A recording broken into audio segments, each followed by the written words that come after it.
It's been quite an incredible 4.5 days so far, and I hope you all have enjoyed it as much as we've enjoyed just bringing these amazing writers and people together. And as I think David Hare said on the first day, it's not about only the speakers, but it's about the speakers and the audience, and that's something in the air that makes for good drama. And there's been lots of drama here over the 4.5 days, with the rest of it still to go. In the morning today, I came out of a bruising conversation where a particular member of the audience came up and said how we've skewed our programming to be so pro-Palestine, and how Zionism per se was seen to be problematic across. And she said, how can you say that you are a balanced festival? Similarly, I just saw a Twitter feed which said, you pretend to be a platform for everybody, but where do we hear the voices that are marginalized? And I haven't seen it on the program. I haven't heard anything, so we had to remind them that there are a number of issues that are being looked at the festival from all of the forgotten wars in our series called The Fractured World, as well as all of the voices, be it from Bangladesh, Sri Lanka, from Yugoslavia, from erstwhile Yugoslavia, from Ukraine and Russia and all over. This really presents a dilemma, I think, for every festival. Safe programming versus programming that challenges. What is it that we want our audiences to take away with them? What is our role and responsibility in creating this opportunity or creating platforms like this? And equally important, how do you navigate the powers to be? Today we've got Alice sitting here from Hong Kong, we ourselves in India. All of us are trying to find ways to navigate very difficult, very new circumstances which continue to evolve.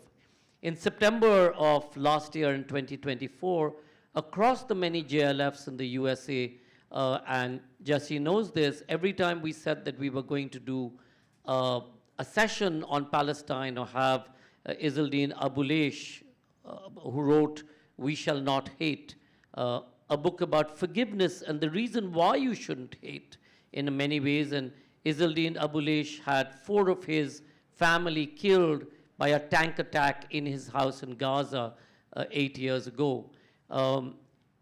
Not one institution, barring the Boulder Public Library and the Center for Fiction in Brooklyn, allowed us to do these sessions.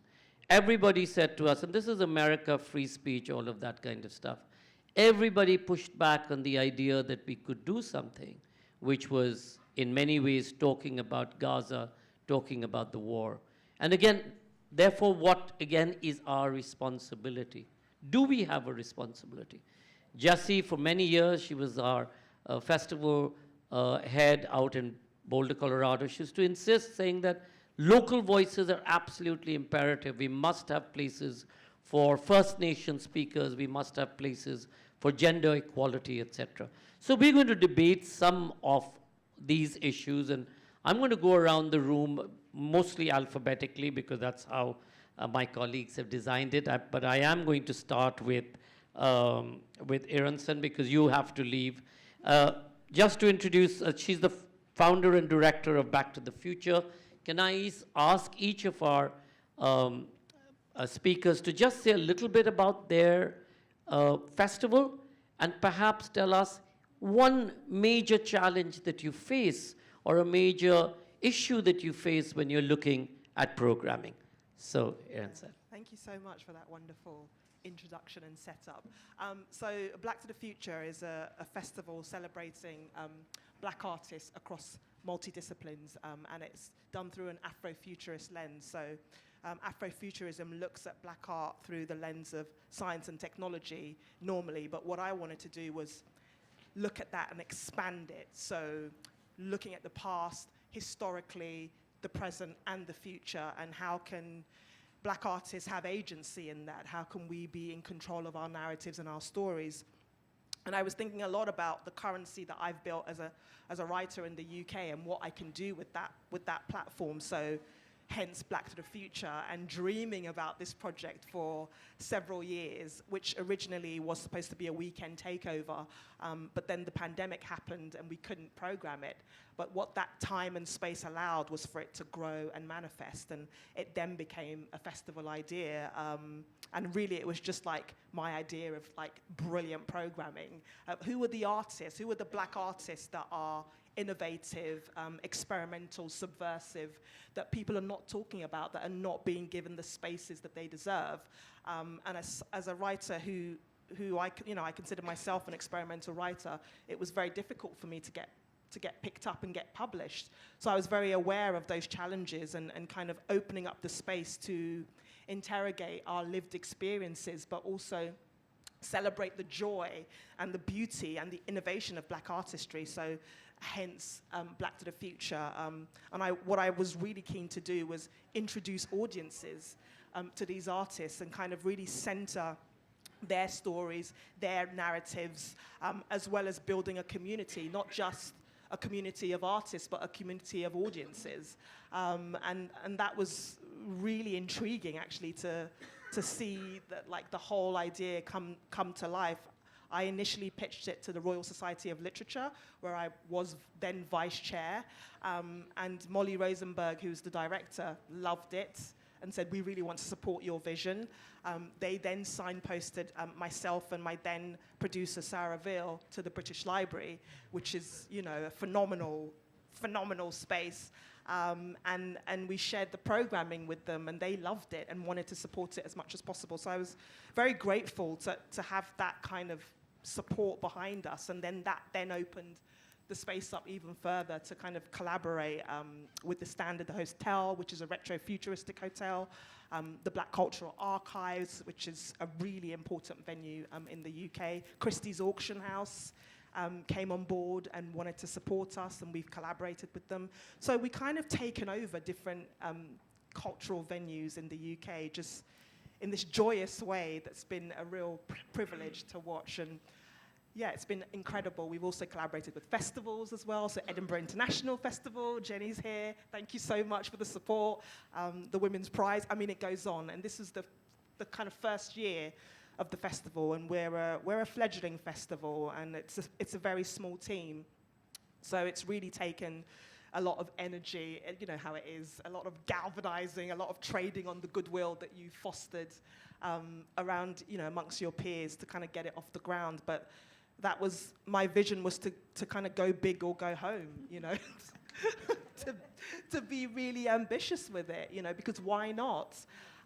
So yeah, I've been thrilled. Like I said, it's our first year, so we'll see what happens. It's biannual.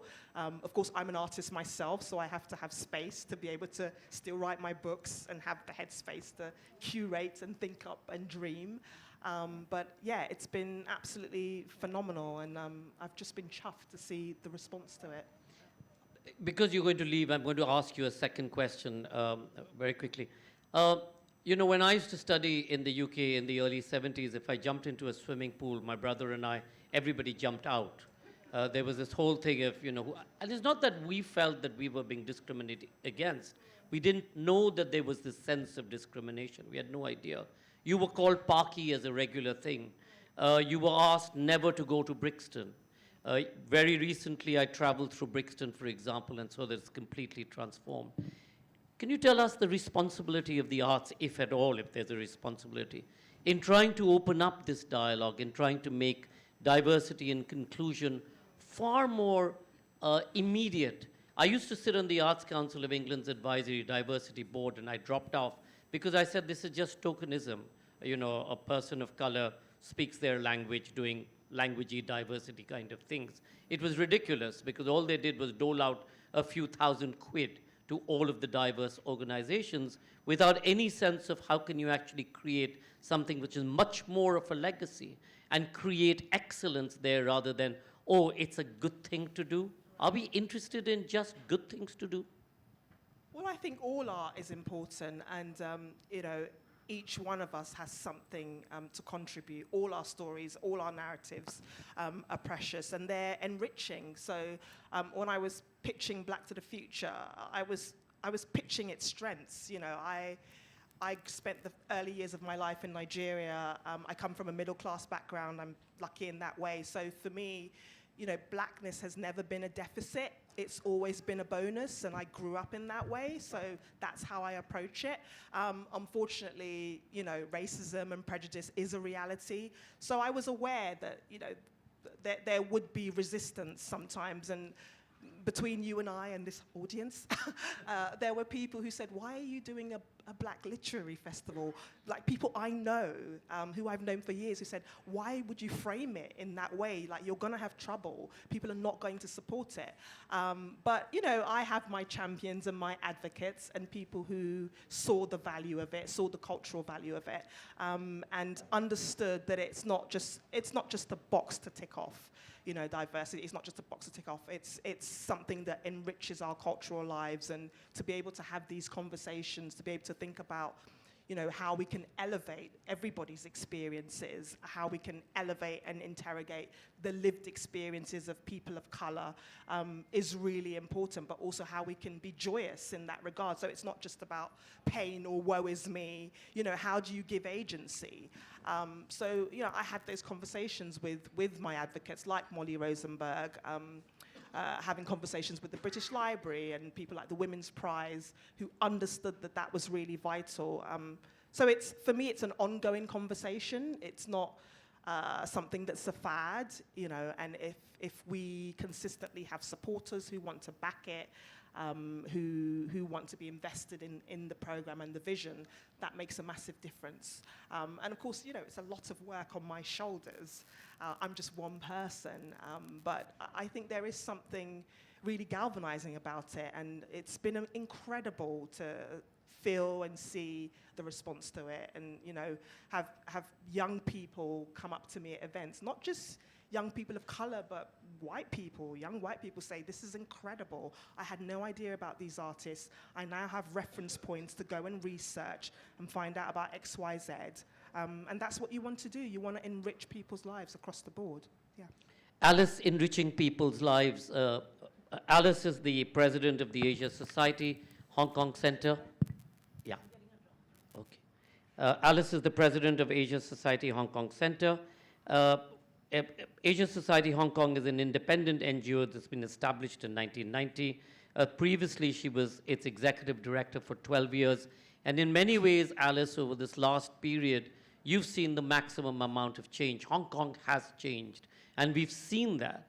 Many of the conversations that you would have never thought twice about staging there, today you can't, for all the various reasons. Yes, there have been protests, there have been sit-ins across Hong Kong. All of that has changed. How do you, as the Asia Center, and for those of you who don't know, we do a festival annually with the Asia Center in Hong Kong. It's called India by the Bay. They've been our partners for however many. I think this year is our 10th year. Will be our 10th year. So we've had a long working relationship. It's one of the most stunning architecturally designed spaces, literally going up the hill and looking at some of the built heritage that was there earlier, which was the British Armory, and around that then they've created this center. So Alice, how do you see your responsibility today, which is so different in many ways of earlier when you envisioned the center, which was going to be this platform? Today it's a platform, but not quite. It is still a platform. I think the Asia Society Hong Kong Center, I want to remind people, we were created in 1990. But I think Sanjoy knows that Asia Society was founded, the original Asia Society was founded in 1956 in New York, and we're now part of 16 networks. And in Hong Kong, we were the first one to be in Asia. So 1990, I mean, those of you who know what happened June 4th, 1989. And back then, nobody, before Asia Society in New York wanted to come to Hong Kong. And at that time, Hong Kong was a colony. And the business people, the community leader was not interested in this American organization coming to Hong Kong. But 1989 changed all that. So our original mission was to continue to make Hong Kong global. And to this day, I was there doing the handover. I had the honor of helping with the handover ceremony and seeing the transformation. As a Chinese American in 1997, Hong Kong from 97 went back to China. And what I find interesting is the history. I grew up, I was born in Taiwan, went to the States, immigrated to the States with my family in the early 70s, a year after Nixon went to China.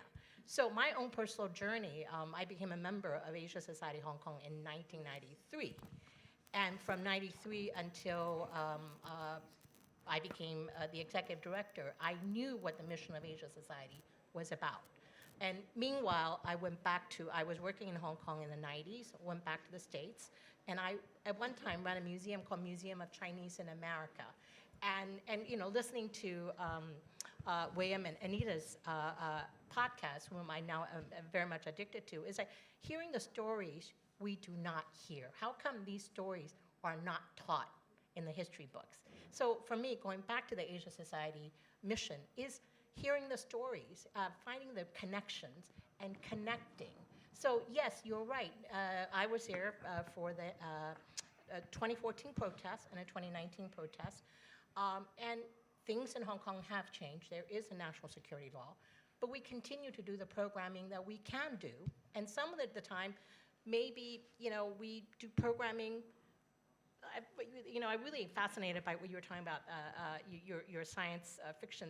Right now, there are writers in China who are really making wonderful, I'm sure many of you have heard Three Body Problems. They're a way of looking at issues through the lens of science fiction, through the lens of fantasy and all that. So we can still do programs that are, that have really challenging topics. The virtue of us is our venue. We fundraise ourselves. We do not have an endowment. We follow the Asia Society model, very much a philanthropic model that's the US based. We have 3,000 members. My number one constituents is my members. They pay to become a member. We also have corporate sponsorship. So we know the line, but at the same time, there are things that I can do. I focus on the programs, the connections that I can do. I focus on the positives. And so right now, right now you mentioned the British Council, many of the people who sponsor, we work with all of the consulates, including the Israeli Consul General. A couple of years ago, they came to us, you have a venue. We hosted before, about the same time we started India by the Bay, we hosted the Jewish Film Festival. Hong Kong has a really interesting Jewish community that have wonderful history, like the Indians. And we do programs that our members, that our constituents ask us to do. So we look at ways of connecting.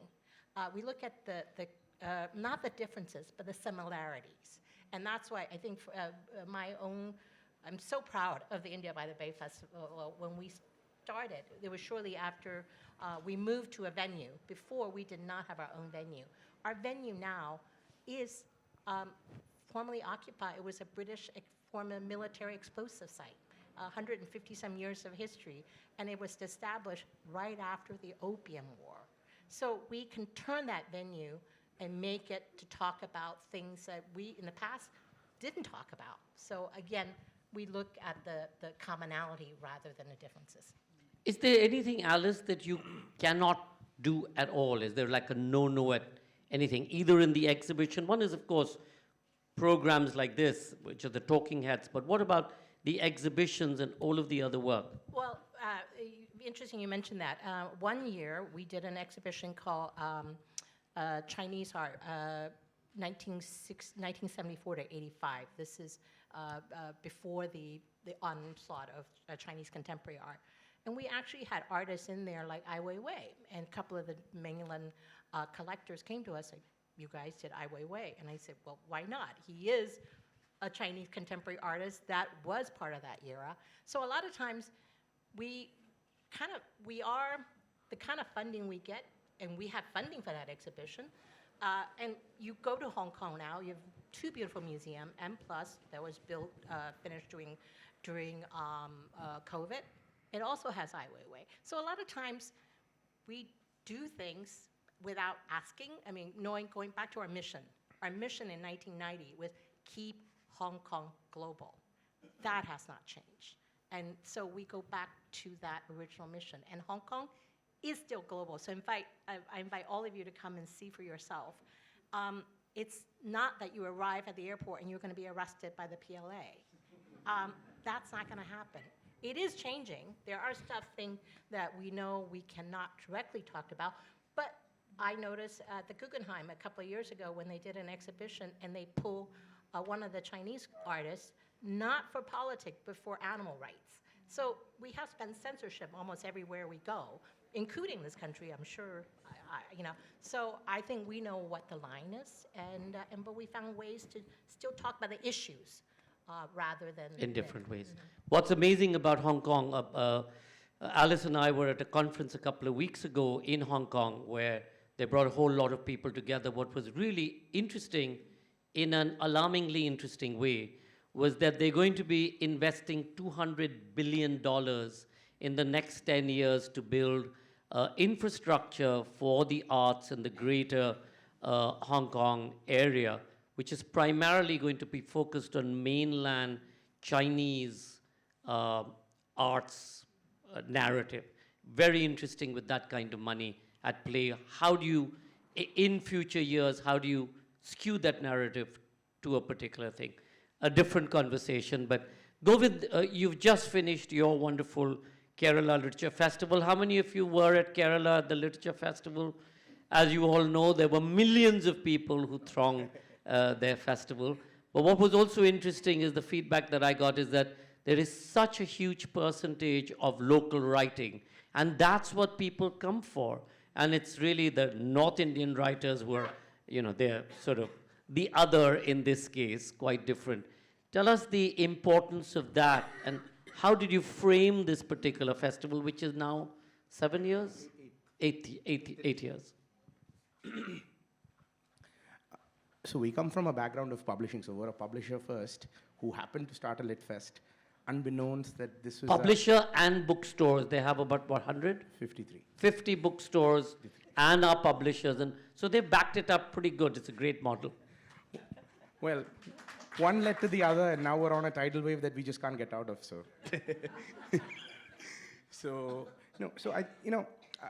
it wouldn't have made sense for us to do start a Lit Fest had it not been for Malayalam authors. And fact is that, if you had to statistically ask me, for every 100 rupees we make from selling books at our shops, 73 of it comes from a Malayalam book. So obviously, it's a no-brainer that we have to do Malayalam sessions. But that's not, the thing is, and I want to quote MT Vasudev and I, who recently died. Last year at our festival, he did a public event after almost a decade. The man was 91. On stage, during his speech, actually critiqued the chief minister for having gone a little overboard in terms of consolidating power with his second term. And it caused quite the commotion over media, and we weren't sure how the government would respond, because we do get considerable support from the government, not monetarily, but in terms of support of the venue. The venue that we're on was practically built after our second edition, where our then finance minister said, here's 6 crores, let's build this into a complete venue. Here's $1 million or equivalent. Yeah. So it's now a built area, what used to be just sand, and us basically running 2 venues there. But interestingly, this year, the CM, he couldn't make it because we had changed our dates. Normally, we were in the middle of Jan. We moved to the last week of Jan this year. So he was at the Communist Party does a lot of local area meetings for which he had to be present. But the morning that he called us saying he can't come, he actually sent us a recorded video and he reassured us saying, don't think it's from last year's issue that I'm not showing up. And he said that in the video. So, there's a fun equation of working with people where, we do understand that there are egos that play, but at the same time, it's very jovial sometimes that we work with these. Now, we have literary authors that attract quite the crowd. This is our 50th year as a publisher. 3 years ago, we embarked on making sure that in our 50th year, there will be books by all of our main authors. K.R. Meera, who's one of our biggest authors, just announced a book at the festival. Benjamin has a book coming out in April. Look, I can, and I tell this, I can pack a hall with a good literary author in Malayalam, simply because there's that readership, and that's probably what led us to believe that we could program for a Lit Fest and make sure that it is in Malayalam. So to this day, the goal is more or less 60 to 65% of the sessions are in Malayalam. The other 35 make up a good mix of it. But at the same time, this year France was our guest nation. And we didn't want it to be in such a way where, French authors were doing their French sessions and the Malayalis were doing theirs. So, Philip Claudel was here.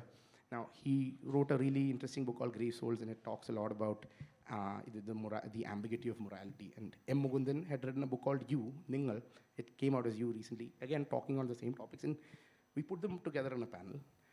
Claudel was sent Mukundan's English about a month prior to the book coming out, and they had a fun chat. We're trying to find all these synergies. We had Gauze, who's a Booker Prize shortlisted author that we published in 2020. He was in the shortlist with Gospodinov.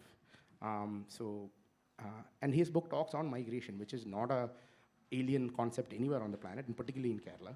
So he was in conversation with the Malayalam author who wrote these things. And we want these sort of mixes, and I think audiences are receptive. But for us to not have a Malayalam roster would be the end of us, practically speaking.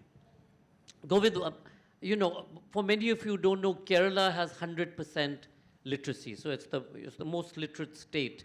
And they've had a tradition where many of the Latino writers from Latin America have been translated and read. Many of their ministers and politicians like M.A. Baby have been very invested in literature and the arts. The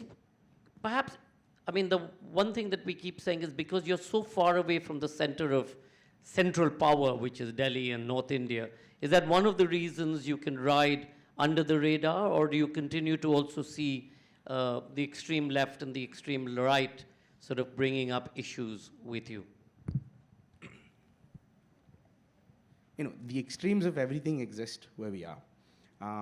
You try critiquing the left in an extreme sense, you do get backlash. And there's a lot of vilification that we get every year for things like that. Now, interestingly, because it's Kerala, it's usual that critiques happen. And to not have some sort of political aspects to your programming is what makes your programming in Kerala very bland. And we're open to it just has to happen that way. We will talk about the politics of so many things, and that's fine. I think one of our biggest highlights since COVID has been the fact that we invite ministers to be in conversations with the author. So the ministers themselves are moderators. And that's been a thing every year we do. So, we reach out to them, months ahead saying, this book is coming out, this is the author. We had N.S. Madhavan, who after a decade came out with a short story collection, just 10 short stories. Bhimachan was the main thing. Our Minister for Opposition was a fan. We said, would you be in conversation? The man did it. We had our finance minister do that. We had our Minister for Transport talk to another. And this is fine. And it's a programming model that is something that's fun for us to do, and audiences find it very unique. Last year, somebody said, it's great that you're getting ministers to do this because normally they only speak politics. And it's a breath of fresh air not to have them speak politics at a public event. But we can do that. Janhavi, you come from a political family, and your very beautiful festival, which you never invited me to, the Himalayan Echoes Literature Festival, I think it's in its 9th edition. Would you ever consider inviting a North Indian politician to moderate a session?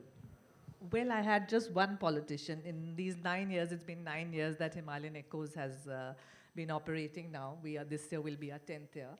And I have only had one politician Which in is our your panel. brother?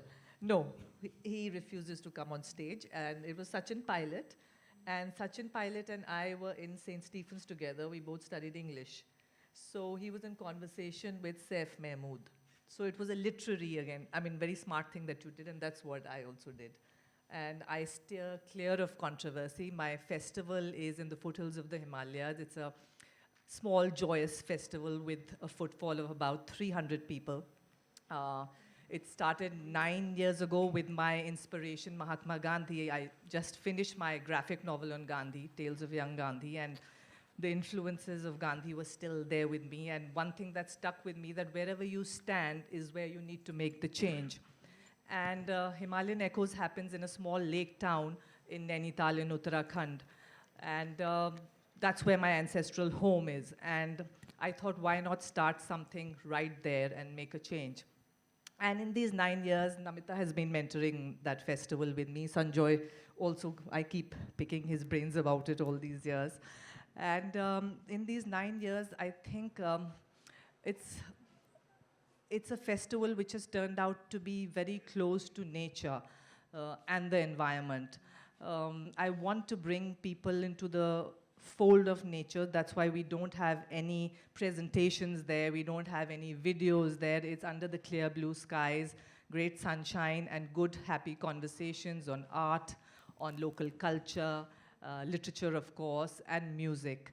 So controversy, as you mentioned, Govind mentioned, I mean, we steer clear of controversy as much as possible. We want people to come, forget their woes, forget the fractured world that we live in, forget the angularities that we have, the conflicts that we have in our hearts, the wars, the battles that we fight. For those 2-3 days, just come, engage with these 20-25 speakers from different walks of life, have a chat with them under the walnut tree, have a nice cup of coffee, engage with them, make a relationship if you wish, extract what you want, give what you want, and go back home, happy souls, healed, rejuvenated, recalibrated, I would say, from the mountain air.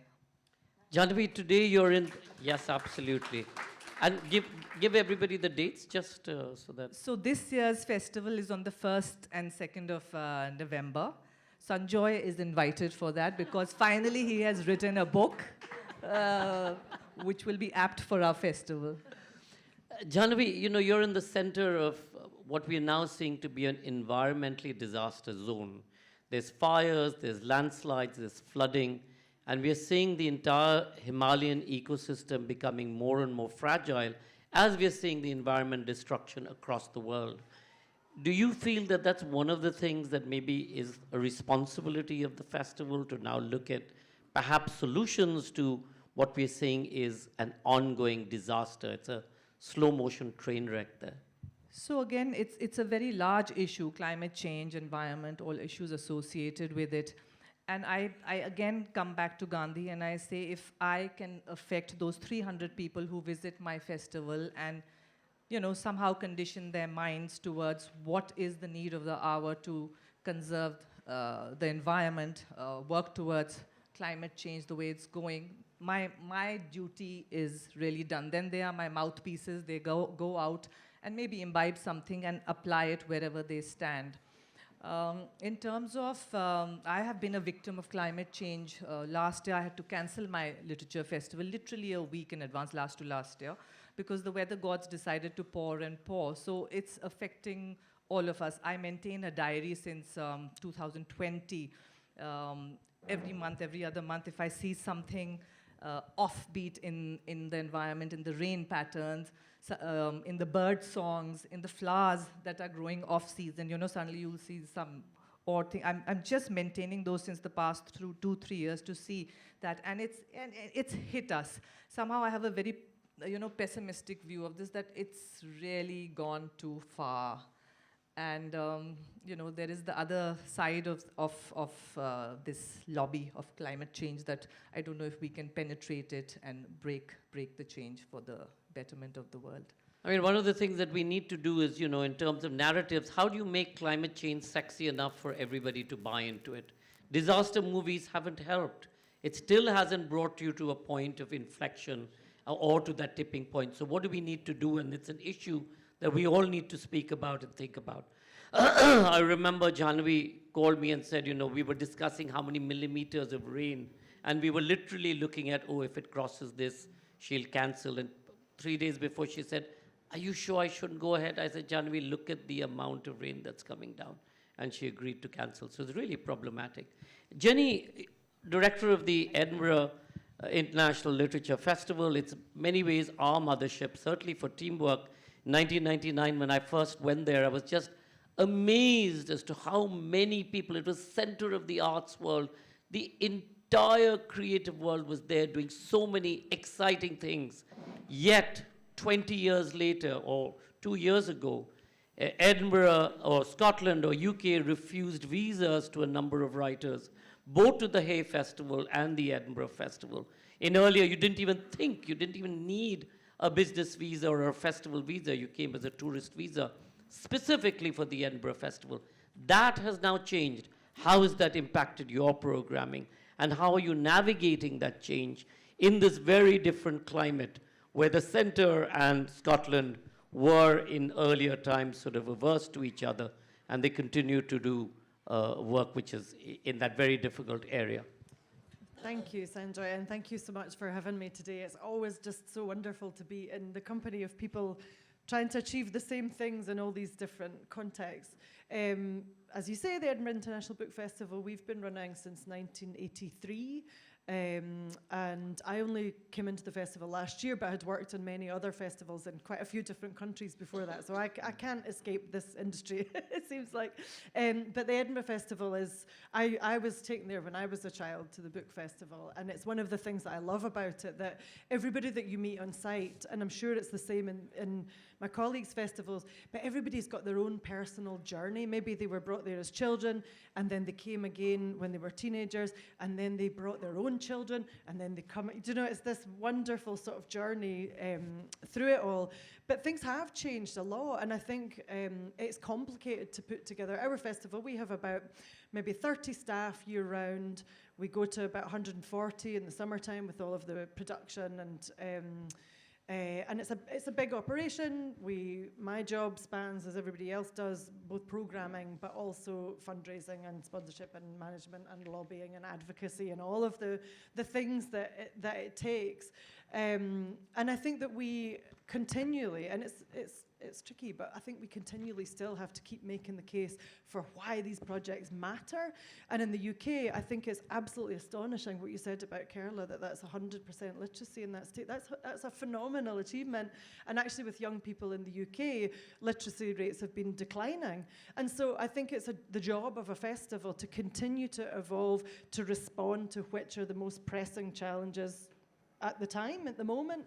I love what you said about impacting where you are. There's a sort of Scottish expression about you dig where you stand, you grow under your feet.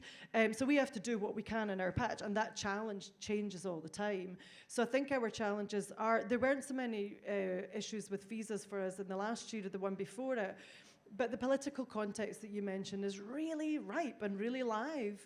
And we were, myself and Govind and Nicola, we were all last week in Dubai with some fellow festival directors, 25 from another set of amazing festivals around the world. And somebody used the excellent expression, productive discomfort. And we talked a lot about that, about how you create space for conversations that feel energizing in their challenge, but don't tip into, polarization. How do we create conversations and space for conversations that moves the debate on and leaves people feeling that they've genuinely learned something? And that becomes, I think, and you mentioned the US, it becomes more and more difficult all the time, I think. One of the things that you all had to navigate during Scottish referendum, again, it literally became a place that everybody was looking at. What were the conversations that would emanate out of the Edinburgh Literature Festival, more so than the Festival Fringe or any of the others? And what was the kind of Scottish response? How difficult was that to navigate, and where is that conversation today? Again, that's changed so much. Well, I have a habit of running towards the drama, so when that happened, when the referendum finally came on the table, I was in China for 5 or 6 years, I was in Australia, and then when the referendum finally happened, I was like, I have to go home. I want to be where the cultural action is and to kind of be part of that. And it was a very interesting time. The referendum, a very small majority of people voted to stay in the UK. 2 years later, we had Brexit. And this is a whole other story, but the vast majority of people in Scotland did not vote for Brexit. And then everybody went, wait a minute, hold on, how did this happen? And so, yeah, and so the story moved on, I think, in a lot of ways to Brexit and how we navigate an internationalist and European perspective while all of these changes are happening at a UK government level. And then this year we had a change of government. The Conservatives have been in for 14 years and Labour have come in. And to answer your question directly about that kind of political makeup, so far actually the Labour government have approached it quite differently. Lisa Nandy, the cultural secretary, she appeared at the Edinburgh festivals a couple of weeks after they were elected, and she had a roundtable of festival directors, and she said, a private session, and she said to us, given that culture in Scotland is devolved, so it's the funding and the decision-making is from the Scottish Parliament rather than the UK government, given that the Scottish culture is devolved, how can we in London as the UK government support the cultural sector? And we're yet to see what that actually looks like, but it was a very different positioning statement, which potentially leaves the ground differently. But we were very, very pleased that a couple of days ago, the Scottish Government announced a whole lot of new funding for culture for the first time. So the 6 in a million long that time. they'd cut, is that now back? Plus another 20 million. Plus 20, wow, Yeah, amazing. big change. Well done, well done. Yeah. Just another quick question. You know, you are seen in many ways still as the center of the world's literature festivals and program. No pressure. We get a lot of criticism in terms of that we are not representative enough here at the Jaipur Literature Festival, as I said at the opening. Do you see that as a challenge? Yeah, I do. And I think our new strategic plan, if anybody can be bothered with that sort of chat, is actually about relevance. How do we continue to make this festival as relevant as possible for as wide a range of people as possible and have conversations that feel vital and exciting and change-making for lots of different people? And that doesn't just mean making sure that the folks on the stage are representative. It's changing the audience. And Nicola, we've been talking a lot about audience development and the challenges of that. But I should say, I spent this morning, I snuck into one of your outreach programs and I went to the Maharaja Girls High School. MGD. I had the most extraordinary time. It was absolutely wonderful. And I should say that's one of the things that motivates me is a lot of the stuff that doesn't go on the stage at book festivals, it's all the other stuff that's going on. So I had an incredible experience this morning watching this amazing woman, Ila Arun, who she had gone to the school when she was a child. You probably all know this, but she's now much older, but she had gone to this school and she had this incredible career as a Bollywood actress and a singer. And she stood in front of these 200 young women and she's got her biography that she's now published. And she just inspired them. And they had prepared all these dances that were to her songs. And she got up and she danced with them. I was on the stage like, oh. It was amazing. But they asked me to speak. And I said, you know, I would love, you girls are all about the same age as my daughter. You're just the same as her. She reads, she dances, she does all of these things. She travels the world through her imagination and through books the same way that you can. But this is proof, if you needed it, that this wonderful woman on the stage, that could be you. And I could come back in 10 years to the JLF and see one of you kids on the stage reading your book. And it just, I think it's that connection and that relevance. Those little girls, she was really relevant to them, and it felt really good. No, absolutely. In fact, one of the youngest writers we platformed was at the age of 8 because he had been coming to the festival, got inspired, and published his book. And we've got many young writers now, because we are now 18 years, you'll be seeing more and more of that.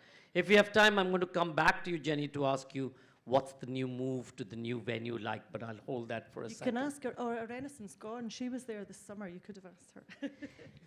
Jessie was a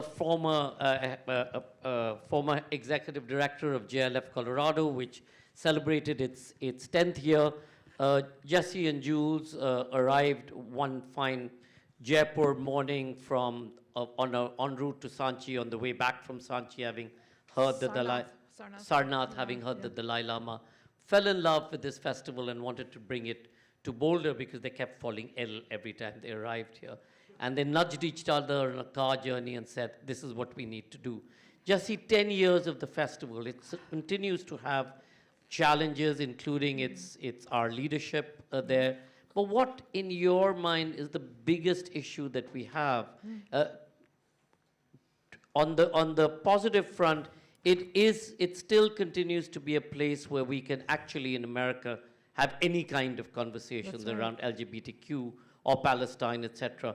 Is that because it's a public library and therefore slightly out of reach of specific groups of people? How do you view that?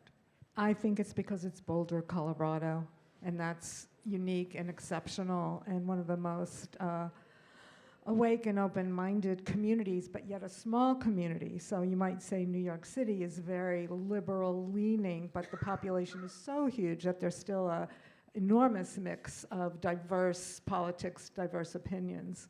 Boulder is pretty unilateral, called the Republic of Boulder. I think that's why.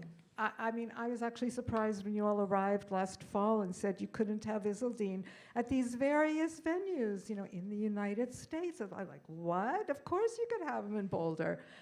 So even that sort of, I end up being in the bubble of Boulder as well. That said, I think a complacency takes over Boulder. We're so privileged, we're so open, that we don't get excited enough about bringing this diversity and bringing this intellectual depth and from other parts of the world. But I'm wondering if that's going to change because all bets are off, right, in the last 2.5 So in your understanding, what do you see to be the change ever since 20th of January? How do you see this changing?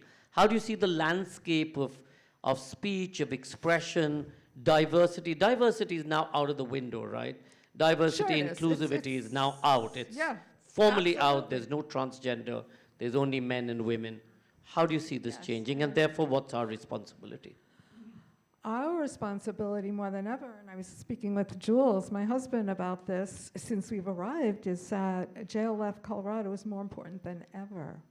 And all the JLFs that can sustain themselves around the United States to maintain any voice, and hopefully that little sliver of freedom in Boulder, Colorado sustains itself and is enough under the radar to continue to have a voice, but a voice that becomes a megaphone and actually magnetizes even more of the Colorado community, because it's maybe one of the sole places that will withstand and stand up to.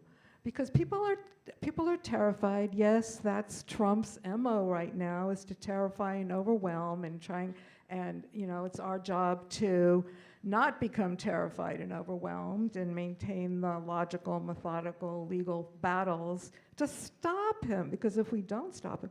But in the meantime, all aid to, all foreign aid, all cultural aid is cut off. Are we going to get the NEA grant that we are approved for? I don't know. Half of the Colorado state grants are funded by the federal money as well. And well, we've got an email saying we don't know where these grants are going to go, even the ones that have been committed. We don't know whether you're going to get the grant. We don't know where they're going. And then likewise with visas. There's been, every now and then you've had a problem or two in getting a visa for some artist for the United States, or for, enough of Rajasthan Josh, or, but we're wondering if that's going to be even more of a dilemma right now. And the racism is just, it's relevant of Nazism. What else can I say? It's pretty profound. So one of the things I think we did very successful in JLF Boulder was really look at new voices there. Yes. Juan Mays, who used to live a couple of blocks away from the Boulder Public Library, you were able to find him, put him onto stage, and he blew everybody away. Yes. And we brought him here, took him around the world. Yeah, and this is one of the things I think we're most proud of in Boulder, because Boulder is uniquely white. So here we have JLF, how fabulous. And most of the diverse writers in Boulder's about a half hour to 45 minutes from Denver, a much larger metropolitan area. The diversity in Colorado lives in Denver. the diverse writers in Colorado to live in Denver, and I've been able to develop relationships with these diverse writers who have never come to Boulder before, 30 minutes away. Why would they come? Now they come. All of them categorically are in love with JLF. They've never seen anything like it. And these are Black, Latino, East Asian, Middle Eastern, First Nations writers that normally do not hang out in Boulder, Colorado. So we've been able to cultivate those voices, within the white publishing community. And I think that's really meaningful, and I think it's more meaningful than ever. We may be one of the small voices that can continue to encourage and present that population, regardless of what Washington, D.C. is saying right now. I'm hoping. Juan Manuel is the president of the Spanish Film Commission. He's also the CEO of the Public-Private Society for Tourism in Valladolid. And our work goes back, I think, about 20 odd years when we first started going to Valladolid for Casa de la India with Emo and Monica. And what really struck me when I went to Valladolid the first time was there was so much of investment into the arts that was happening. For a small provincial capital of the region of Castile de Leon, which has the most amazing food and the most amazing vineyards, but it was still a small provincial capital. An hour's train journey from Madrid in the fast train. They were very vested in looking at the arts and diversity. Why?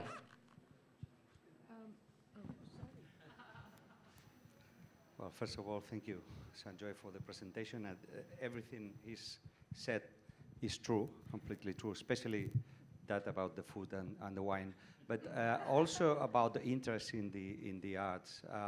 Well, you've said we live in a city which is not very big in Spanish or European standards, absolutely tiny in Indian standards, of course, and too close. Same number of people as in Clark's Hotel during the festival. And we are too close to the capital of the country, to Madrid, just 1 hour away by high-speed train. But that drives lots of people from our city and our region to the capital. So immigration is a big issue for us. Aging is also a big issue for us, but because especially young people are the ones that go to the capital and leave the city. And well, we felt since many years ago that we had to try. I work for the city council. And as a public institution, we felt that we have a duty with the city and the locals to try to make them understand that Valladolid can be the place to be and to stay. And how can you do that? Of course, you need labor, you need education, you need good public services, but you need also the people to be happy. And it's impossible to be happy without the arts, without culture. You can be wealthy, you can be healthy, but you can't be happy without culture. And that's why thank you.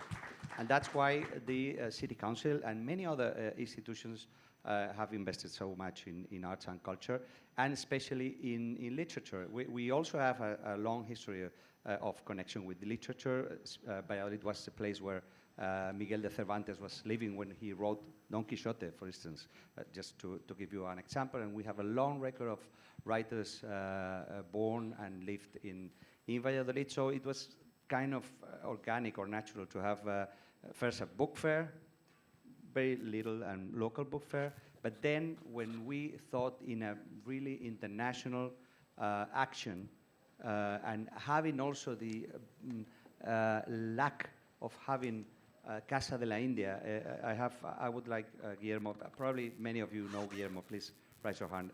Now, he's the one that should be here. I'm here just because our counselor, our boss, is not that fluent in English. So she said, no, I don't want to be, ashamed among all those English speakers. And so go ahead, and I'm closer than him to to the boss. So that's the only reason why I'm here. But he directs Casa de la India. Casa de la India is a foundation. It's a public-private partnership between the City Council, the University of Valladolid, and the Indian government, which actually, I don't know if you're that happy or not with Indian government in India, but we are a lot happy in Spain with them since many years because they invest. We can exchange. Okay, great. So they started, or we started 20 years ago, this foundation promoting links between India and Spain. And when the opportunity to start such a unique edition of JLF, because of course JLF Valladolid, JLF Spain is very different from JLF, very, very different, especially in terms of size, because we're tiny, just this year, the third edition, but we felt it was the perfect match for us. Long distance relations with India, with English-speaking world, with not only India, but also US, UK, Scotland, and everywhere speaking English and writing in English. And Spain as the center of the other part of somehow the other part of the world. We feel also to be a singularity in the world. More than 600 million people in the world use Spanish language as the way they express themselves, they write, they think. So we felt it was a very natural opportunity for us to do that. So we are interested in arts and culture for the happiness. We have the India so close to us, being so far away, and you organized the JLF. So it was the only I've got out of the English word. La única cosa absurda, la única cosa. The only absurdity is that it's just the third edition and not the 30th edition. I'm going to ask Imo a question. Imo is the director of Casa de la India, which was set up about it was set up some time ago, but in flesh and blood in a building, it was set up, I think, 20 odd years ago. Imo, when you drive from Madrid through to Castile de Leon region and to Valladolid, one of the things that you see as you go up into the mountains is this gigantic statue of Franco, or Franco's memorial site. Franco represented a particular kind of politics. Spain continues to evolve. You have a very conservative Spain. Even today, you have a Spain in conflict with itself. You have the architecture, which is Moorish as well as Christian architecture. How do you see your role in the midst of this very old city, which used to be the erstwhile capital of Spain? What is your role, given this cultural issue? And do you feel any kind of pushback? Do you feel any kind of pushback from governments in doing what you do? Well, I think it's a tricky question because it has different angles, but there are two takes on it. The first thing is you have to consider Valladolid being a very, of course, you talked about diversity in Boulder and Denver. It's similar, Valladolid and Madrid. You go to Madrid, you see a lot of Latino community and so on. We do have that in Valladolid, but it's if you can describe it as a white middle-class city where you live very well. You just need culture to be happy, of course. People are quite well off. So the main challenge with the place where you start an India center is it's really in the heart of Spain, conservative Spain. So the first challenge is to bring into the intercultural aspect. Our students when they come, we do workshops, we have a strong program in educational programs, we get thousands of students coming every year. For them to see otherness, that's the first, because by accepting otherness and how you perceive a worldview from a different way, the way you dress, the way you eat, so that's the first kind of challenge, to look at otherness, other cultures and perspectives, because I do believe Spain right now and Europe live completely in a bubble. I mean, we are so much about us, about Europe, you know, and it's time to really move outside of that. The way you do it, you have to do it like creating these small islands of dialogue. And so I see Cartagena as an island, small mini island of India in the last Castilian landscape.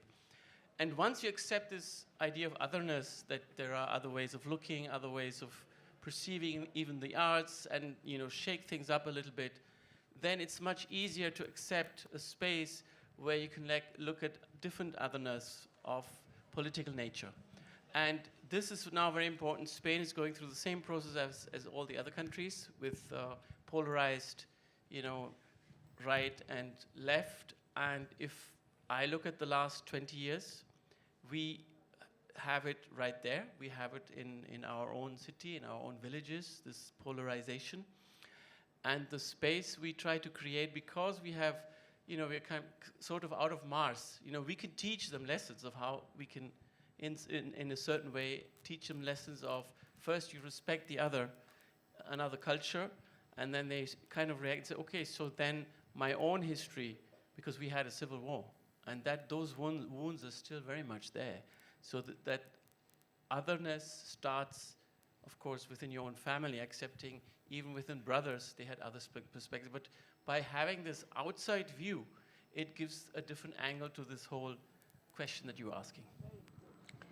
Namita, as many of you know, is JLF's co-festival director. What many of you don't know is she's the one with our programming colleagues who really pulls the program together and looks at the minutiae and looks at the balance.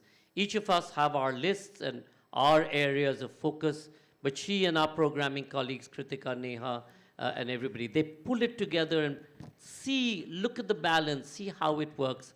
Namita, what's been the issues that you faced over the years in a very changing political landscape in doing this program? I think at the political level, we've been quite successful in negotiating a middle space. I think it's happened because I am not ideologically minded. The political space I occupy is center, not to the right, not to the left, but with the centrist political parties, but who are defunct just now. And I deeply respect the left because they push for justice, for equity. So I respect so many things about the left. I respect lots of things about the right because they're pragmatic and they are stable in some ways. So I don't have any political views. They change from issue to issue. In some issue, I may be with the right. In some issue, I may be with the left. And I think in India right now, the right and the left are playing musical chairs with each other all the time. Before you know it, somebody switched parties. So I ignore the politics, but I do deeply, deeply, all of us, look at the issues behind the politics. First of all, we believe in India. Secondly, we believe in the world. We are a community of ideas. And what all of us have said is how we try to expand from being parochial and local to being local and then grounded in the glory of the larger world. That's what each of you has said. Irenosen said that. Govind said that. She said that. We all need to be where we are and celebrate that spot. We are in Jaipur. Jaipur is unique in being extremely traditional and conservative and yet being very cosmopolitan. It's perhaps one of the most hospitable states and cities in India to other cultures. People here are from all parts of the world who've started businesses, who've begun. This festival was earlier associated with Faith Singh, whose Anokhi revived the block printing tradition. It's a very, I don't imagine us having the same identity in any other city in India, and from that we have exported it. We have learned so much from each of our local partners, like Deecee, like Emo, and all these come together. It's just a question of balance. What me and the programming team does is that every time there is a point of view, we don't necessarily need an immediate counterpoint of view, but we want people to think that we are not promoting a particular set of people. I mean, what do you think, Sanjoy? I mean, you come up with some ideas, William comes up with some ideas, I come up with some ideas. It's always point, counterpoint. that's what One of the big challenges, and I said this, Namita, before you came in, the present criticism that's going on social media against the festival is that we're not representative enough on the minorities, and we're very But woke that's not in a true. sense. But that absolutely is not true. That's because the press, sometimes, if they don't get us, if you really look at, they haven't read the program in detail. Somebody rang me up from Dainik Bhaskar. They said, you have only one Hindi writer.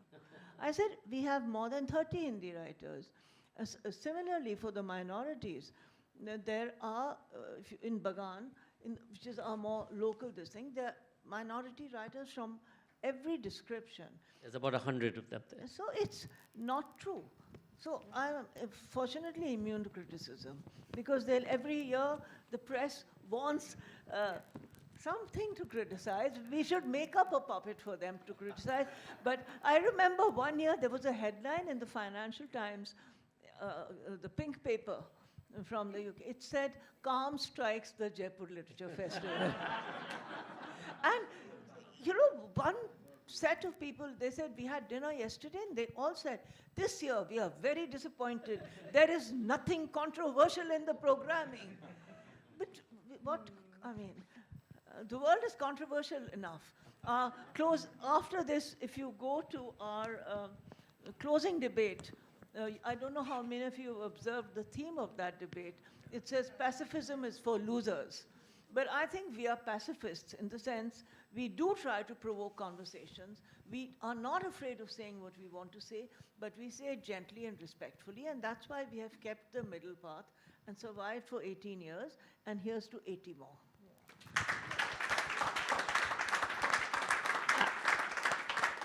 At the press conference that I hosted a couple of weeks ago as a lead up to the festival, when we said that we've created a new venue called the Surya Mahal, which many of you would have been able to go to, that replaced what we had as the Mughal tent. And the Mughal tent came about because of the architectural structure of the Mughal tent, which was a Mughal tent.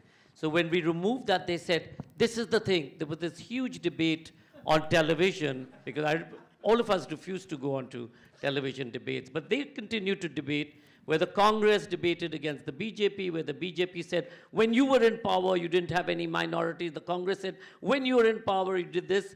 And the anchor said, no, none of this is true. They have built a new venue to create controversy. So, what can you do? What can you do? Nicola, Namita talked about maybe be around for another 80 years. You've been around for 75 years. The Cheltenham Festival is amongst the oldest festivals in the world presently. What's changed for you? How do you sort of look at the world differently? How do you navigate this space? Because Cheltenham is looked at as a particular kind of festival for people with the color of our hair, like you, me, and no hair, like or less hair, like Juan. So how do you navigate this space? Well, I'll tell you a little bit about the festival in general. So it's 10 days. I haven't been directing it for 75 years. Can I just make that clear? Although it has aged me considerably. But anyway, so we have now 10 days in October, about 500 events. We have 12,000 school children on site. We have about 1,000 speakers. Our events are ticketed. You have to buy a ticket, but 25% of our events are all free. So you choose an individual event and buy a ticket and go into it, or you could spend the whole day on the festival site just doing things free stuff for families, etc., etc. So I suppose, and we're also, we're also sponsored by Rupert Murdoch's Times and Sunday Times.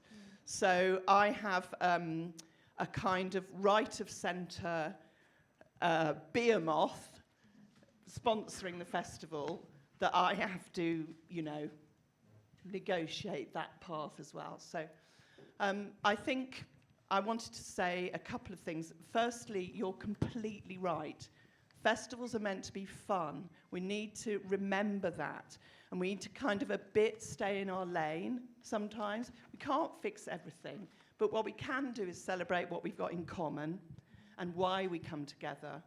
And I think just talking about Gaza and all the controversy around programming around that, we are obviously faced with that issue a year in. It was the anniversary this year, almost at our dates of the first attacks. So we decided to do two things. First of all, we would do a sort of explainer event where we would talk about who has skin in the game, who is pulling the strings, who has an interest in this situation. Who, you know, Iran's involvement with the Houthi rebels, for example, and so forth. And we just brought together, I'm lucky because I work very closely with Chatham House, which is a big think tank on foreign affairs. We brought these experts together to just let the audience understand a bit more of the wider situation. And then the other event we did was we did an event about responding to crisis. So we had authors from Gaza and authors from Ukraine. So that kept it informative, profound, but not everyone having a furious row on stage. Because what I always think is, what do you want your audience to feel? What do you know, they've paid their £10. What do you want them to feel? And, you know, do you want them to come out of the event being absolutely furious and even more embedded in the opinion they had when they came in? Or do you want them to think, do you know what? I never thought of that before. I never thought about it that way before. And I think that's what we can do. We can create a space for that. But we can't be all things to all people. And I think the other thing we need to ask ourselves, the hard questions about why the liberal consensus is breaking down. And we need to look up what we programme and who we bring to our stages to make sure that we're not trying to impose our own worldview on our audiences, which I know is a bit of a controversial thing to say, but I think it's really important. Otherwise, and I totally echo what you say, otherwise you are alienating the very people that you want to bring into the tent. So that's... Nicola, the big elephant in the room is sponsorship. And all of us have these great issues. We've had lots of issues in terms of whose logo is on the back of our program. In your case, Baillie Gifford, for example, in the UK, and this Edinburgh Festival, and you and many of the festivals today, faced this whole issue because there was this boycott call by authors, etc. How do you negotiate? Yeah, you know, you said your sponsorship comes from the Rupert Murdoch group with the new indictment against them for actually spying or listening in. That's a big indictment. They've done an out-of-court settlement. The great thing about Rupert, though, is he doesn't care what anyone thinks about him. Exactly. So he's not going to be... But how do you negotiate a Baillie Gifford? And what's your take on this?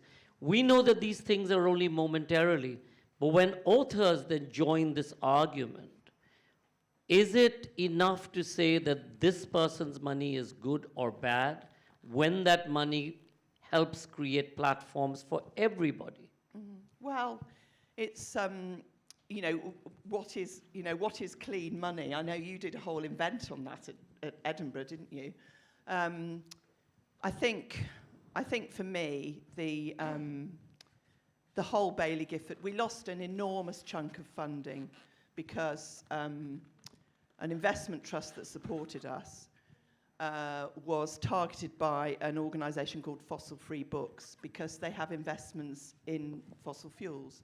Although they're also a huge investor in Tesla in the very early days. And I know no one likes Elon Musk anymore, but people do still like electric cars.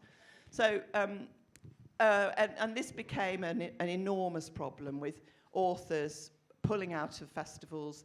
And in the end, Baillie Gifford became the story, which is the last thing they want. They want to be about long-term, stable, secure. They don't want to be the story with all this controversy. So we lost a big chunk of funding. So did Edinburgh. So did Hay. So did a few other festivals. And 3 festivals shut down at the back of this pulling out of Baillie Gifford because of the story that went viral. Yeah, I mean, we're quite lucky because we're a big organisation and we've got a few more levers we can pull. But I veer between feeling incredibly frustrated because all that happened was that, you know, school children in Edinburgh aren't getting any free books anymore.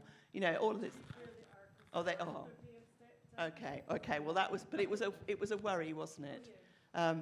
I think it's also literature festivals a very easy target because they're run by people who are anxious to do the right thing, and you know, and sort of, yeah. So, I mean, the way we negotiated it was we didn't negotiate it. Our hands were tied. Bailey Gifford had enough, and you know, there we were. But this is something that we do need to negotiate. Namita, say what? I just wanted to say that we face a lot of this because India is at the moment, like much of the world, very polarized. But I find it very heartening that many of our speakers, both from the right and from the left, and from the center, well, yes, they break against their own party lines to stand up with us if there's an issue somewhere. Because they believe that this is a free and fair thing. We get a lot of people criticizing us because it's a very nice way to get press because we have all this media around and it's easy to criticize us. But the number of people in the literary world, in the world of ideas, in the community of ideas who believe that the Jaipur Festival stands by all these things, even if sometimes a particular argument of a particular writer they may not agree with. Don't you feel, Sanjoy, that there is solidarity with us? You know, we're always having this moral sort of battle in terms of whose logo is going to go on. And year on year, when we used to lose money, we used to really have to understand what this means. And the way I see it is the hypocrisy of the moment. We're happy to take services from government. Governments are the worst perpetrators of every kind of atrocity, whether it's on climate change, whether it's on mining, whether it's on human rights. But that's okay, and that's fine. We can take their services. But if somebody else, especially the arts, where nobody's really lining up to fund us, does good money necessarily want to build brand? No. Does good money necessarily want to do philanthropy? Yes, sometimes. In places like ours where there's so much of inequity, a lot of that money goes towards education and food, but also building of temples. And here then we're left with, what do we need to do when the color of money, which is ostensibly seen as bad, wants to build brand and wants to give us some? Should we take it? Shouldn't we take it? It's a big issue, and we do, the jury's out on how this will play out. And we do look at it carefully every time, but it's not just the money. I'm saying that the solidarity of the community of writers who stood by us through so many controversies, including sponsorship, including who's speaking here in the polarized society, I find that very heartening. Sure. Olga, you're the creative director of the Conrad Festival. You're also a regular columnist. Tell us a little bit about your challenges in your country. Again, it's not an easy space to be able to navigate. And tell us a little bit about the festival, because I think of all the festivals, people may not know your festival. Of course. I'm very glad to be here and glad to introduce to those who are yet to visit our festival, which is Joseph Conrad Literary Festival in Krakow. We have many festivals of literature in Poland, which are very popular, but very few of them are international. And we happen to be one of the very few ones, which means large influence, but also large responsibility, that we are not the biggest festival in terms of scale, but in terms of influence, the privilege of setting the tone of the debate in the world of literature, of pointing at certain directions, pointing at certain topics worth discussing. This is our job.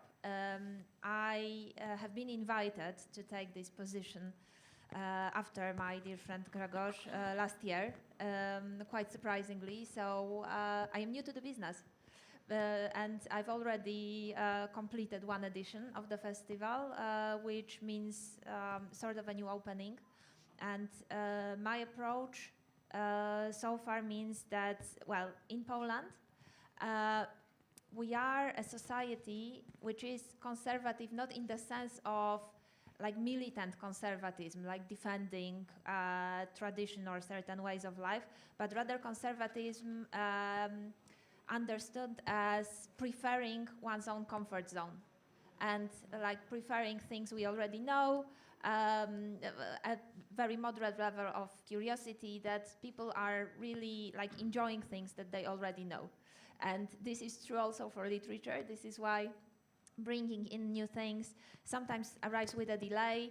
The big difficulty is that our local media, both legacy media and the grassroots or online, are interested mostly in local topics. So when someone comes from the outside world, is quite often very biased and very, very thinned out.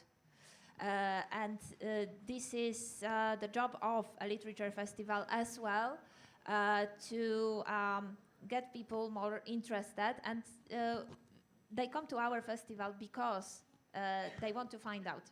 They want to find out about things that they don't hear on TV, about things that are not discussed in the paper or online media anymore, because the international sections of news have closed down because of budget cuts, that everybody decided that it doesn't pay off, that people want to read about local news and about local politics. So this is why I think that it's about like reaching beyond the local, but also almost everybody here mentions political stance, and I think that it's also about being non-partisan, not in a sense of being neutral or like trying to be conciliatory at all costs, but rather looking beyond the current state of affairs and trying to look for certain new perspectives, trying to discuss something that hasn't been yet discussed. This is what I am trying to continue. This is what I am trying to do while working on the program. And I consider our festival to be a bit like a thought laboratory. So let's imagine things together. Oh, yeah. Olga, given Europe's now moving slant to the right, or to the extreme right, what is the challenge that you see there? I mean, because when you have to provide a perspective, you have to provide a perspective across, which is becoming very difficult. That's true. I think that the specific about Poland is that our polarization is not about a conflict between left and right, but about center-right and conservative Christian right. So I think that we are on the right-wing spectrum anyway, and we are on the spectrum of certain conservatism. I'd just like to say that I've been to the Conrad Festival more than, I think, 3 times, and I was an advisor there in those years, and it is exactly what she said. It is an extremely conservative society in personal terms, but it's very open because especially the Christian, that newspaper, and it's a different space. Exactly. Away from the, I won't say the ugly right, but the difficult right. Thank you very much, Namita. I am a columnist at Tygodnik Powszechny, which is a very long-standing, nominally Catholic weekly, but I think most of our authors are not Catholic, even though our editor-in-chief is a Catholic priest. And they had a history of standing up for human rights through world wars. Yes. And it's the boulder of of Europe. So I think that it is a certain perspective that we have to offer, which is also like looking beyond the label, and I hope that we are able to provide that. Shubha, your lovely festival, which is the Mysuru Literature Festival, sits in the erstwhile capital of the Mysore state. And you are, what, a 2.5-2 hour drive from Bangalore on the new expressway. It takes about 2 hours to get to the expressway, but once you're on the expressway, it's a 2-hour drive. Shubha, tell us, is that an opportunity, not being in the capital of Karnataka in Bangalore, being slightly removed, being also part of the heart of a very historic part of the country, but also the place where you see yoga and Ayurveda and healing and technology coming together. Yeah, so Mysore Literature Festival, like, like what we heard from everyone, it's very different. So I started with the book clubs first to understand the mindset of the people, because I've been away with studies and wedding and things like that. And I come from an industrialist and planter background now. And so the book clubs started doing well, very well. And then there is this yoga happening, there's this healing happening, there's everything like this. So reading, R.K. Narayan comes from Mysore, so everybody knows Kuvempu, Bendre, and there is a huge heritage of authors and speakers and I would say very respectful voices come from Mysore. And then there is Wadiyars, all these things. And when I started running the book clubs, I said, no, now it is time for me to also reach out to the society, and that's when I started coming out with the book clubs for the orphanages, slums, and differently abled, and for the senior citizens, which started actually becoming a real welcome from the city of Mysore. And then I did all this under a trust called Mysuru Book Clubs. And then I went on to form another trust to start with the Mysuru Literature Festival. And when I announced for the first time, there were a lot of people who came up to me and said, it happens in Bombay and Delhi, why do you need it in Mysore? I said, no, if it's happening there, why not here? And the first one, and then I had these voices from different faces, because now we have this divide of this right and left, and then I was daring enough to have everybody under one roof, and I was questioned. And then, okay, moving on, there was this Y.B. Reddy who had come, and he gave a statement. By the time he reached Hyderabad, it was making noise in Delhi and all over, and people in Mysore, they wanted me to come out and give a press statement. I said, no, we are only the literature festival organizers. I'm the director. But what he said, you have to talk to him. And then we had this Jeffrey Archer who came out and spoke about Indira Gandhi. But you have to understand, he's speaking about the prime minister whom he had met. It's not about us. So things like this keep happening. But then, somewhere I keep focused. And I only want to spread love for reading. So it is not just for people like us who are privileged, it's also for the people who come from various backgrounds, and it is being continued. It's 15 years and 8 literature festival, and I'm getting ready for the 9th one.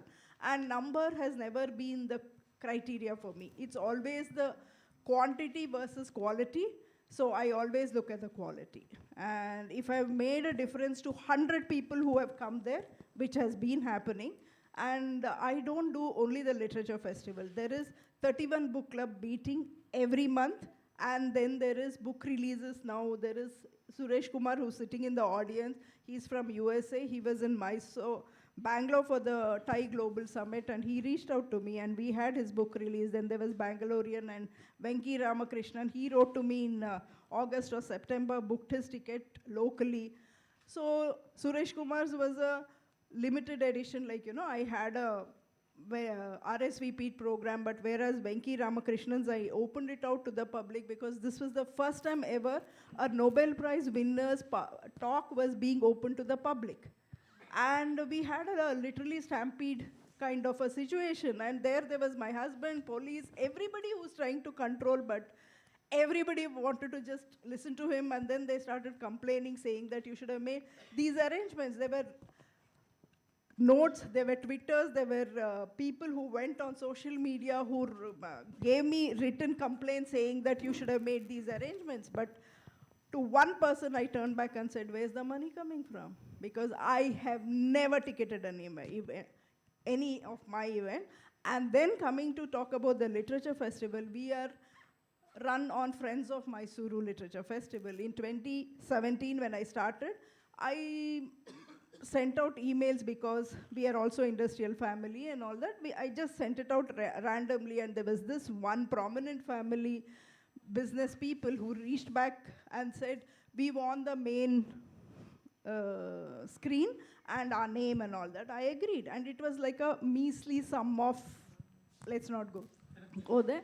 And then I agreed because, I was running exactly short of 10% more than that. And one discussion, though I have trustees, though I have book club members, though I have 2 trusts which are not interlinked or anything, it's completely separate. One decision that was taken between me and my husband was, he said, unless you feel that you can bridge that gap at the end of the day financially, don't get into it.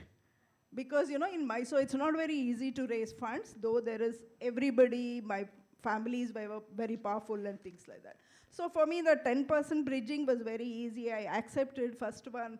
And then he didn't call me. His secretary called me and said, can you bring it down by 20%? For me, it was still a 30% margin. I said, yes. She calls me back 4 hours later and says, can you bring it down by just another 10%? I said, if I'm going to anyway be putting 40% of the money, then I said, why not the 100%? I said, no. But that was such a good decision, though I was very, very upset that day. Whole night, I didn't sleep. It was a very good decision because today, we own the festival. I get to decide what I want to do, and being the director and inviting people, everything, it's been a good thing. And of course, we have a huge supporters like Sirish Rao, Mahesh Rao, who are all from Mysore, good friends, dear friends, who are all over the world making noise, but they're always there. Not as sponsors or anything, but just friends who can be there to listen to me. I'm going to, yes, absolutely. I'm going to ask if we have about 5-6 minutes. Any questions for any of our panelists? One thing I would like to share, we just hosted Vikram Sampath's Tipu Sultan's release. It was the first time in Mysore where to use police protection all these years. Wow. It was the first time ever, because the commissioner was known when we called and she sent it. Otherwise, till date, we've never had an issue. Our senior most journalist here in... Hello, panels. I've been attending the show ever since the inception of the JLF, from a small, frescoed room of Dickey Palace. What I feel, over the years, only 20% or 30% of the people who are attending this show are from medium they were not educated in convent or the English medium. But they have desire to read and listen to people, one of the best writers in the world, who come and address you. But there's also an urge in recent years to see that everybody wants to publish a book. And now there are mushrooming growth of, you get into the social media, you'll find 20 companies offering. They declare that we are your ghostwriters. they were very, very, it's a candid admission that they want to be your ghostwriter. I wish, in 18 years now, Sanjay, can we have a roundtable of the publishers now? But we have every time. We have, JBM has, we've had 3 roundtables of publishers, of regional Even publishers, this year, Indian translations. It's all Program mein hai. And Here. And with the changing, getting literature getting into the digital form and other thing. It's all there. Next year, you must enroll for the Jaipur BookMark. She's sitting there. All these issues are discussed in length. Today, we had a brilliant session on self-publishing. We don't call it self-publishing, we called it passion publishing, and she is sitting right there, the culprit of all these things. Manisha Chaudhary, who heads the Jaipur BookMark, and we do all that. So we see the... Yeah, technically speaking, I'm audience, so I have a mic, so I can ask a question. And it's to you and all of you. Technically speaking, you should have been here, but yeah. Yeah, well, I can sit over there and pose the question if you want. No, I've noticed one thing, which is very interesting, after listening to all of you, that none of these festivals are in the center of the power places, in the capital cities. Yeah. They're all in the peripheries. We're in the capital. Yeah, okay, but you're not in, yeah, okay. But I said empires. Okay. I was more thinking of the capital of UK. But why do you think that is so? I mean, is the periphery where the fractured world can heal itself rather than where the power is? Or is it easier to have that mind space?